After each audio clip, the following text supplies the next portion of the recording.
رحمۃ اللہ وبرکاتہ۔ میرے پیارے آقا صلی اللہ علیہ وسلم کے پیارے دیوانوں، یہ سامنے دیکھیے خانہ کعبہ کا طواف کا کتنا حسین منظر ہے ماشاءاللہ۔ اس پر مجھے ایک نعت شریف کے اشعار یاد آ رہے ہیں جو میں آپ کی نظر کروں۔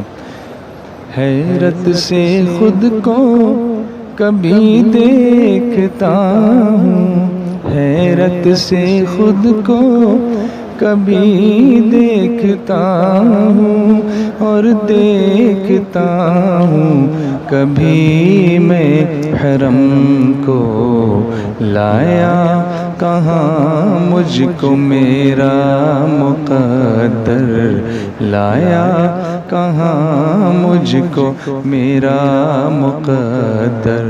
اللہ اکبر اللہ اکبر اللہ اکبر اللہ اکبر۔ کعبے کی رونق کعبے کا منظر، کعبے کی رونق کعبے کا منظر۔ اللہ اکبر اللہ اکبر اللہ اکبر اللہ اکبر۔ سامنے دیکھیے، میں جو آپ کو دکھانا چاہتا ہوں اس وقت، یہ سامنے رکن اسود ہے، بائیں طرف جو کونا جس پر ڈیزائن بنی ہوئی ہے یہ رکن اسود ہے۔ وہاں نیچے دیکھیے آپ، لوگ حجر اسود کو چومنے کے لیے کتنے بے قرار ہیں۔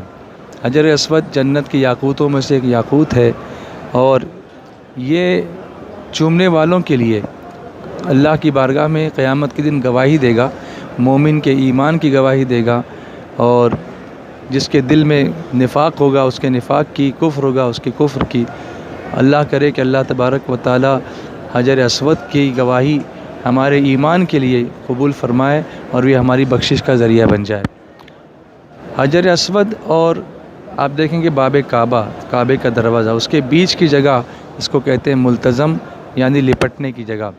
میرے آقا علیہ الصلوۃ والتسلیم فرماتے ہیں کہ میں جب جبریل علیہ السلام کو دیکھنا چاہتا ہوں تو دیکھتا ہوں کہ ملتزم سے لپٹے ہوئے دعا کر رہے ہیں، یا واجدو یا ماجدو لا تزل عنی نعمتا انعمتها علیہ۔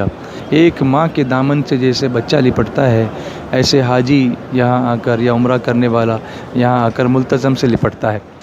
جب ہم طواف مکمل کرتے ہیں تو جس طواف کے بعد سعی کرنی ہو، وہاں پہلے مقام ابراہیم پر جا کر 2 رکعت نماز پڑھنی ہے اور پھر ملتزم سے جا کے لپٹنا ہے۔ لیکن جس کے بعد سعی نہیں ہے، سادہ طواف ہے، تو پہلے ملتزم سے لپٹنا ہے اور پھر آ کر کے مقام ابراہیم پر 2 رکعت واجب الطواف پڑھنی ہے۔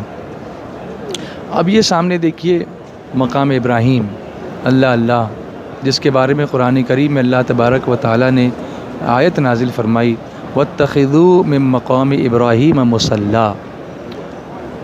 مقام ابراہیم کو مصلی بناؤ۔ میرے آقا علیہ الصلوۃ والتسلیم فرماتے ہیں کہ جس نے مقام ابراہیم کے پیچھے 2 رکعت نماز پڑھی، اللہ اس کے اگلے اور پچھلے گناہوں کو معاف فرما دے گا۔ میں عرض کرتا ہوں، اے اللہ، سارا کعبہ تیرا، حرم تیرا، یہ مقام ابراہیم پہ تو نے کیوں بلایا؟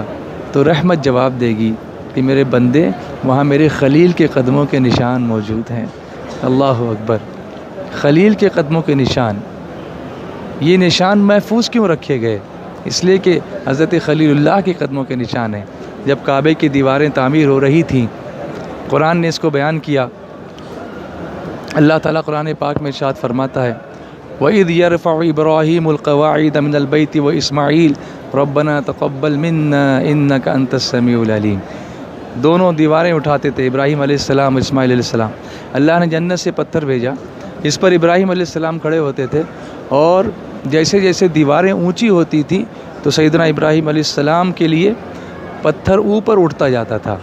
یہ سب سے پہلی لفٹ تھی، ایسکیلیٹر تھا یا ایلیویٹر تھا، جس کے لیے کوئی الیکٹریسٹی نہیں تھی، صرف نبی کے قدموں کی برکت تھی اور پتھر میں زندگی آ گئی تھی۔ وہ پتھر بھی بڑا عاشق تھا، اس نے اپنے نشان، اس نے سینے پر ابراہیم علیہ السلام کے قدموں کے نشانوں کو ثبت کر لیا، قائم کر لیا، تو اللہ نے اس کی عظمت کو یوں بڑھا دیا کہ اسے مقام ابراہیم بنا دیا اور ہمارے لیے گناہوں کی بخشش کا ذریعہ اس طرح بنایا کہ اس کے پیچھے 2 رکعت جو نماز پڑھتا ہے اللہ اس کے اگلے اور پچھلے گناہوں کو معاف فرما دیتا ہے۔